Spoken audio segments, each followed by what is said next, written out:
Hi everybody, long time no see. Happy Valentine's Day, happy Black History Month. Yeah, it's been a minute, guys. A lot of things have happened and I'm just still learning my ropes with this YouTube thing. So in this video we're going to talk about a lot of things, and we're not going to talk about any specific thing for too long, but we're just gonna go over some things that have happened in the past month that I've missed, and maybe I could do like a hodgepodge of things that have happened during the week, because making a YouTube video for every specific thing that I want to talk about, it can be overwhelming, you know? So with that being said, today we're going to review, have a list, and I'm back on my camera, so I'll be able to use my phone now so I can like actually actively find information. Today we'll be talking about Destined Comrade Submissive Part 2, Kali Uchis's album, I don't know how to say it, but it'll be right there, 21 Savage album, Tia Corine's album, Griselda, Usher's Super Bowl performance, and the Vince Staples show.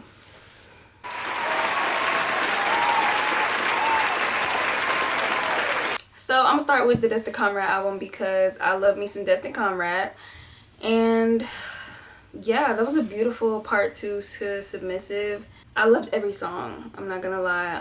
My favorites are between Life's Been Lifing and Same Mistake with with Alex Isley. I want her to get into her single bag. Like I want her to get into her solo debut bag. Like I really like her. Maybe she's been in that bag and I just haven't tapped in.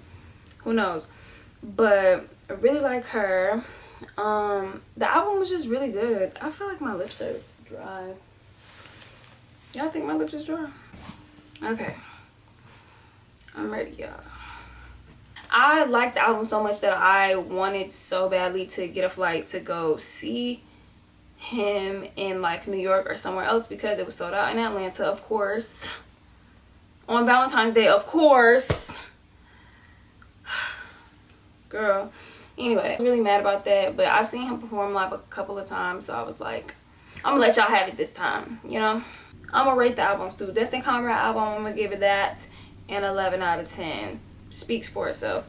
The Kali Uchis album, Orquídeas, I think that's the name of the album, Orquídeas. If I'm saying it wrong, listen, relax on me. I was feeling it. I liked her producer bag that she was in. Really cute. I'm not gonna lie, I haven't really spun back on it the same way that I was spinning back on Sin Miedo del Amor y Otros Demonios. Don't know. Anyway, that album I was spinning back on like daily. Like that one was that one. Red Moon and Venus, I tiptoed into it. You know, I liked it, but I wasn't like coming back to it. Orquídeas, I come back to it here and there. I haven't came back to it as much as I would like to, but I did like the album. My favorite on there is Young, Rich, and in Love.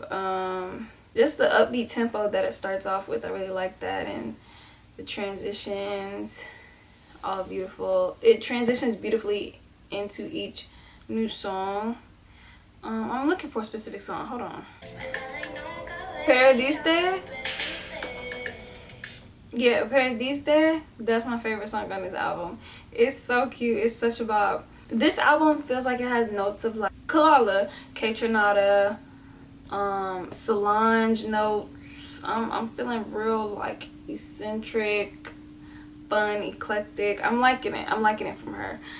Kali Uchis's album, I'm gonna give that a 8 out of 10. Yeah, 8 out of 10.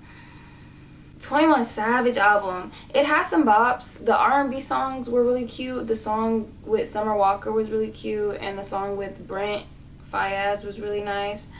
That Red Rum song, one thing the internet know how to do is run some shit into the ground. Like, Y'all really ran that thing up through the, really ran it down, ran it through the ground. Honestly, it really took off, excelled, and then got on my motherfucking nerves. So be that as it may, the album was cool. It had some bops on it. I wish she would have dropped that in the summertime so I can just like hear it in the club or something, and you know, feel like blasting it while I'm outside. It's still cold outside, so I feel like the 21 album didn't really match the vibes of what is going on outside. But he don't got, you know, musicians, they don't have to match the vibe. They can do whatever they want. That's just my marketing suggestion. That album should have been dropped summer 2024. We would have been outside getting turned. Good album though, real good album. I'll probably spend on it in the summertime. I'm gonna get out of 9 out of 10. Yeah, actually, now that I'm looking at this track list, let's really get into it just a little bit. Doja Cat gets on my nerves. That speaks for itself. And Nina, when Travis Scott is talking and he does that little intro speaking monologue moment, it gave Kanye Jr. I thought it was cute, I guess. Like, I didn't know what to think of it, but I did want to make that point. But you know what I will say? 21 took the time to speak on some things in this album. I recall him speaking on, you know, young boys needing to put the guns down, needing to not glamorize and glorify these rappers and trappers' lives, because then you are turning into somebody who will lose your life. Like, he was really speaking on that, and I really did enjoy that, and I like that finally a rapper finally said something like, y'all, this shit is not cute, this shit is not pee. Like, I'm glad that he finally said that. I really like Sneaky. Yeah, you know, like, you got a song about a sneaky link. That's summertime activity. That's anytime activity for some of you terrible people.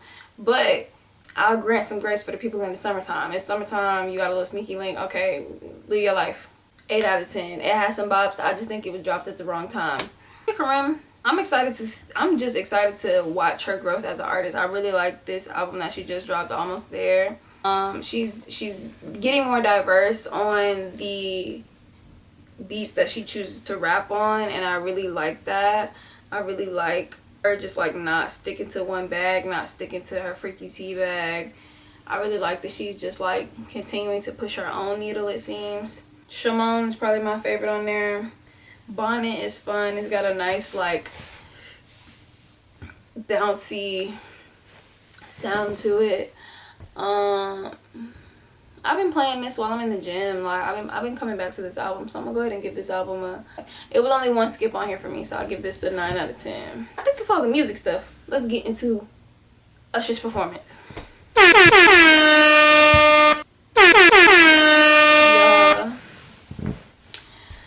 Usher was already going down in history, but let me tell you, he's going down in history even stronger after that performance, because baby, what he say, he brought the A to the world.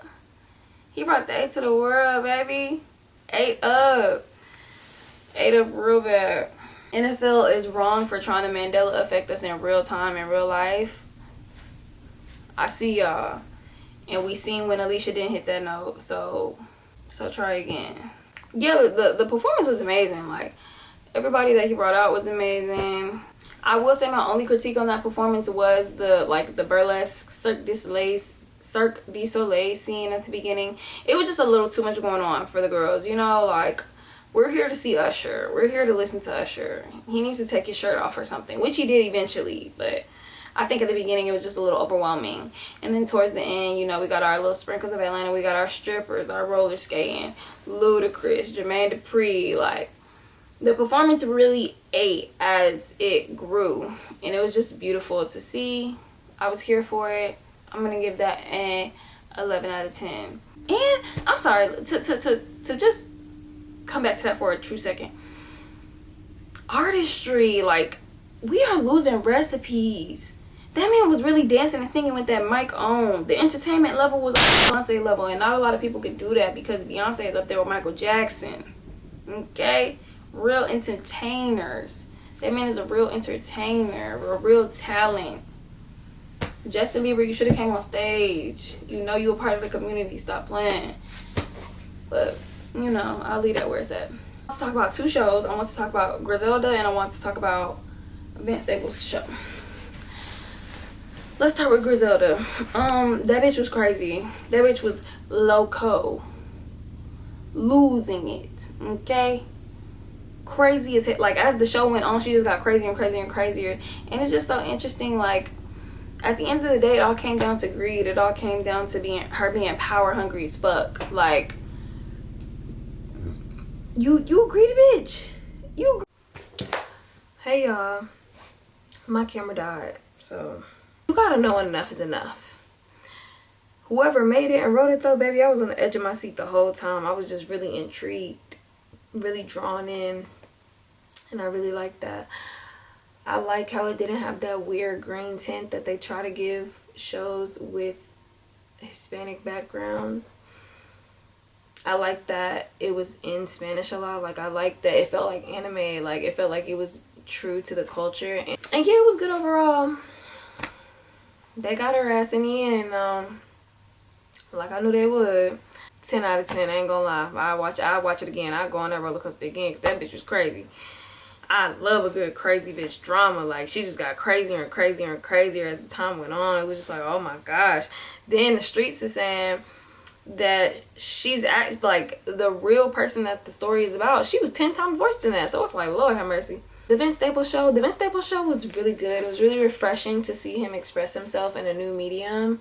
I feel like the Vince Staples show, you have to know about Vince Staples and like know about his antics and like the things that he does, and like I feel like you have to be a Vince Staples fan to find the show entertaining.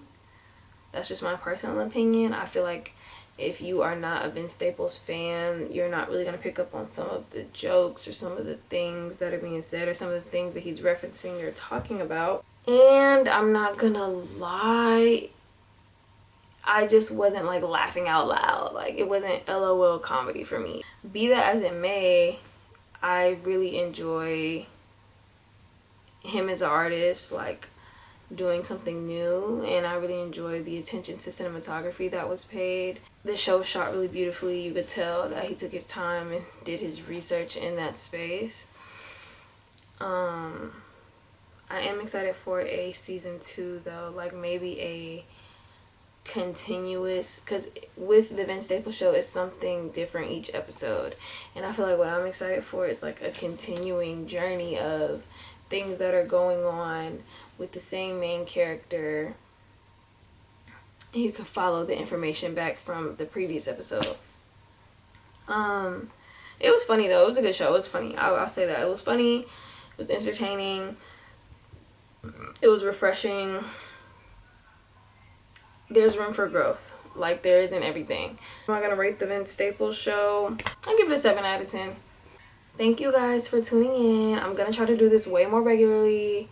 I miss chit chatting with y'all. I feel like things be happening. I be like, damn, I wanna make a video and chat about it with my peeps, but we'll get back on track. I will see you all next week. Enjoy the rest of your day, Black History Month. Do something to celebrate a black person today, as you should be doing every day, not only on Black History Month. But yeah.